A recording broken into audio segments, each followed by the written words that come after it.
सम्यक मैत्री भाव हा देखील जीवनाच्या 3 गाथाच्या परिशिष्टामध्ये आलेला एक भाग आहे.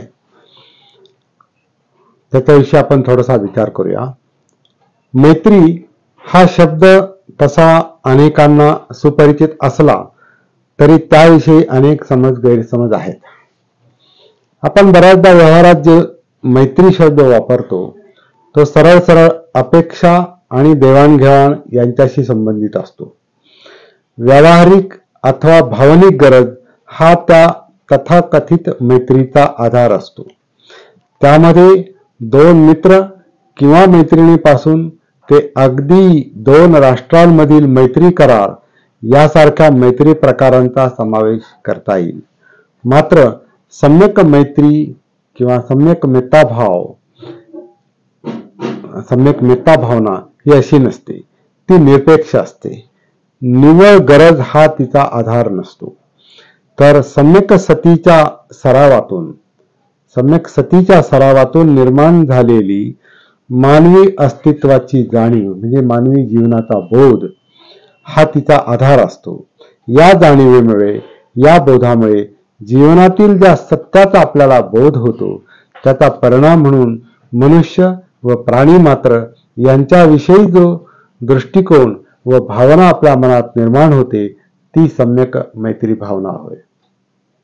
या अतिशय मौल्यवान व सर्वव्यापी अवस्थेच्या प्राप्तीमुळे आपल्या मनातील मीपणा, मी भावना आणि इतर म्हणजे मी आणि इतर आत्मपरभाव किंवा आपपर भेद हा आपोआपच गळून पडायला सुरुवात होते. किंबहुना आपपर भेद कमी होणे आणि मैत्रीभाव वाढीस लागणे या एकाच नाण्याच्या 2 बाजू आहेत. मैत्री भावना ही मानवी मनाची परिश्रमाने साध्य होणारी विधायक अवस्था आहे. ती बीज रूपाने प्रत्येक माणसात असते. म्हणूनच वाईट वागणारी माणसं नेहमीच वाईट वागतात असं नाही, तर त्यांच्यातही कधी कधी माणुसकीचं, चांगुलपणाचं दर्शन घडतं. कारण माणूस हा मुळात माणूस असल्यामुळे त्याच्यात चांगल्या आणि वाईट अशा दोन्ही प्रवृत्ती असतात. याच्यामध्ये आपलं उदाहरण घ्यायचं झालं तर अंगुलीमालाचं घेता येईल. अंगुलीमाल हा कोण होता हे इतिहासामध्ये नमूद आहे. अशा अनेक खून करणाऱ्या अंगुलीमालाचं देखील परिवर्तन झालं. सम्राट अशोक हा एक दुसरं उदाहरण आहे. अनेक हजारो लोकांचा कत्तली करून तो बुद्धाच्या मार्गाकडे आला, बुद्ध धम्माच्या मार्गाकडे आला. म्हणजे माणसामध्ये दोन्ही प्रवृत्ती असतात, चांगल्या आणि वाईट प्रवृत्ती. तर यावरून मैत्रीभाव हा प्रत्येक माणसात बीजरूपाने असतोच असं म्हणता येईल. त्याला परिपूर्ण रूप देण्यासाठी विशिष्ट प्रकारच्या प्रयत्नांची गरज असते. अनुभवातून असे सिद्ध होते की जागृती हा जसा सम्यक सतीच्या सरावाचा एक परिणाम आहे, तसा मेत्ता भावना किंवा मैत्रीभाव हा त्या सरावाचा आणखी एक परिणाम आहे. कारण सम्यक सतीच्या सरावामुळे मीपणा, आत्मभाव कमी कमी होत जातो, म्हणजे अनात्मबोध होतो. त्यामुळे आपली आपपरभेद, आत्मपरभेद वृत्ती कमी होत होत लयात जाते. परिणामी आपण मैत्रीभावाने भरून जातो. अशा मैत्रीपूर्ण अवस्थेची तुलना एकुलत्या एका पुत्रावर निरपेक्ष निर्व्याज प्रेम करणाऱ्या आईशी केलेली आहे.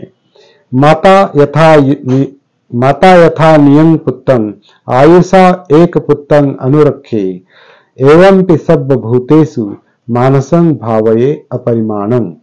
हे कर्णिनीय सूक्तातलं जे काही सूत्र आहे त्याचा अर्थ असा आहे की कर्णिनीय सूक्तातली ही जी गाथा आहे त्याचा अर्थ असा आहे की ज्याप्रमाणे एकुलत्या एका पुत्राचे रक्षण करण्यासाठी माता आपल्या जीवाची पर्वा करीत नाही, त्याप्रमाणे सर्व प्राणीमात्रांचे अपार मैत्रीभावाने रक्षण करावे.